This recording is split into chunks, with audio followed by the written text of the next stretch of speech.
Olá, bom dia, boa tarde, boa noite. Sejam todos bem-vindos a mais um vídeo. No vídeo de hoje vamos fazer um esclarecimento sobre a Cabala e a sua origem. Lembrando que aqui não é uma verdade absoluta, única, exclusiva, e sim é baseado no meu conhecimento e na tradição a qual eu cultuo.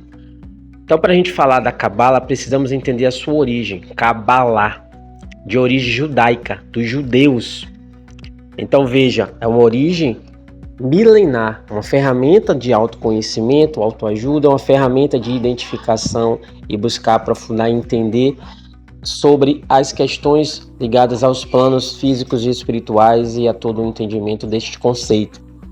Então veja bem, uma ferramenta, um conceito judeu e como que isso foi inserido dentro de algumas religiões e vertentes afro-brasileiras.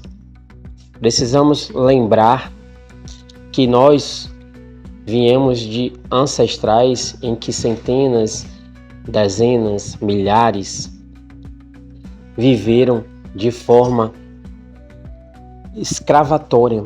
Eles foram condenados a viver como escravos por muitas décadas.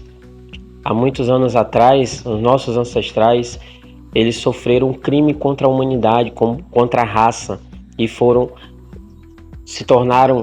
escravizados, né? Se tornaram seres humanos escravizados sobre o crime contra a humanidade. E nesses momentos, povos de diversos lugares do mundo passaram por este sofrimento e eles acabaram sendo retirados do seu habitat natural, da sua sociedade, da sua cidade, do seu estado, da sua país, da sua comunidade, da sua família, sequestrados e levados para locais diferentes. E um desses locais diferentes foram o Brasil. O Brasil recebeu escravos de muitos lugares, pessoas escravizadas, seres humanos que estavam sob um crime contra a humanidade, contra a raça, estavam em situação de escravos. E esses povos, eles tentando sobreviver, acabaram recebendo influências uns dos outros e entendendo em certo ponto que se unir, por mais que eram crenças diferentes, que eram tradições diferentes, que eram pensamentos, religiosidades, fé totalmente diferentes um do outro, eles entenderam até certo ponto, acredita-se, que eles podiam de alguma forma tentar unificar aquilo em prol do bem maior, que era a sobrevivência deles e depois a sobrevivência da própria tradição a qual cada um estava inserido. Então eles tiveram que adaptar-se a uma nova realidade que eles estavam tentando sobreviver, e com isso eles entenderam que a união seria a força deles. A união de crenças, a união de tradições, a união de fé, a união de saberes, a união do conhecimento. Então eles, sabiamente, dentro do que era possível, eles conseguiram buscar esta união de conhecimento, de crenças, de tradições, de sabedoria. Então muitas coisas que hoje vivenciam as religiões afro, elas são oriundas dessas uniões de povos, dessas uniões de crenças e tradições. E uma delas, a respeito deste vídeo, é esta Cabala, que já entendemos que a origem é judaica, é Cabalá, né? É um termo de uma ferramenta judaica, mas que nessa mistura de tradições e povos, algum momento foi identificado que existia a possibilidade de alguma semelhança entre a utilização dessa ferramenta e alguma crença que existia naquele povo, naquela cultura que estava se mistificando, se mesclando com toda aquela influência cultural e tradicional e religiosa de vários povos oriundos de vários lugares do mundo. Então, nesse contexto, começou-se acredita-se, né, a criar esta cabala brasileira, cabala afro-brasileira, onde foi feita uma adaptação associativa, preservando a sua originalidade sem que se torne uma apropriação, mas sim recriando um modelo que já existia, só que de uma forma adaptativa, para que pudesse entrar no contexto em questão daquela época dos ancestrais, onde eles conseguiam ali utilizar de mais uma ferramenta de saber, de conhecimento, uma ferramenta de transmutação da fé, de transmutação do conhecimento que poderia ser repassado.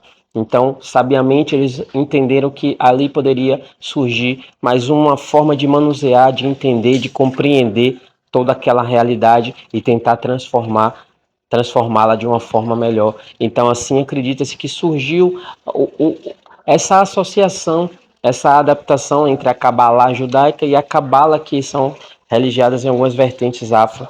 E assim utiliza-se até hoje esta Cabala, que certamente passou-se por desenvolvimentos, por mais aperfeiçoamentos, mas que se manteve a sua essência preservada e utiliza-se. E para quem sabe utilizar, sabe que obtém respostas muito importantes para a vida das pessoas. Então hoje utiliza-se essa cabala que sabemos que não tem origem africana, não tem origem brasileira, mas existe essa influência, né, de origem do termo cabala judaica, e que foi através da mistura das crenças, das misturas das tradições e fé dos povos que aqui estavam, que surgiu essa recriação do termo Kabbalah para Cabala dos Odus, Cabala dos Orixás, Cabala de Nascimento, como muitas vertentes costumam chamar diversificadamente.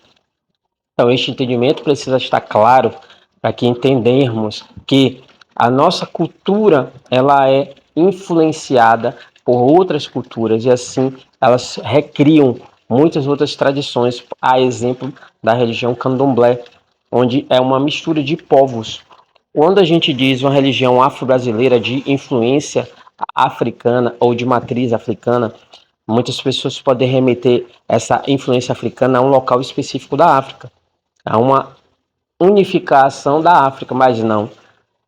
A África é um continente. Na África existem vários continentes: África do Sul, África do Norte, África Central, África Ocidental, África Oriental. Então existem vários continentes neste espaço geográfico africano.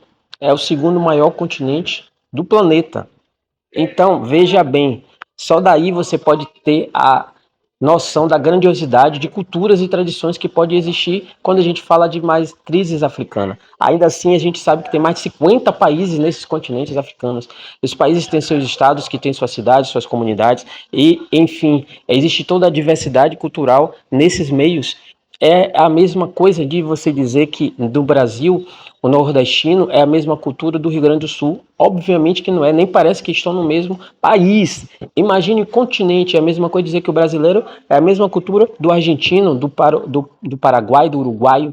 Claro que não. Então é a mesma coisa na religião, na religiosidade. Por quê? Porque o candomblé e algumas religiões afro surgiram da mistura desses povos que foram sequestrados das suas cidades, países, continentes de origem e aqui aglomerados, mantendo assim as suas tradições e unificando, trocando tradições um com o outro, e assim foram recriando ou criando as religiões afro, a exemplo do candomblé. Então hoje o candomblé e algumas religiões afro é uma mistura desses conceitos e tradições e crenças desses povos misturados.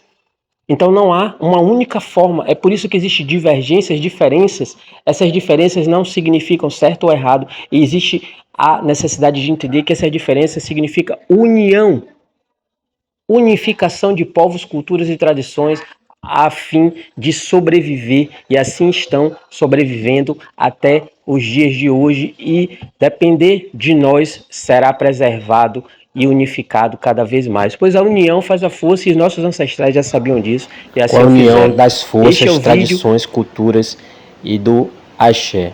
Axé a todos. E essa união, essa unificação é que manteve essa religião, essa tradição de pé.